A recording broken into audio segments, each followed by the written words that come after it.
How to turn off location tracking in Android phone. Hi everyone, it's Sophia to assist you today. Without any delay, let's jump right in. First, open settings and search for location. Scrolling down, if you don't find location in there, simply click on search button located on top right corner of your screen and search location.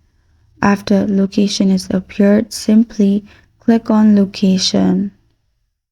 Then you'll find this kind of screen pop up.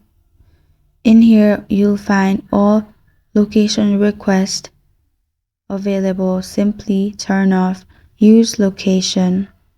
You can also turn off access to location only on specific apps as well.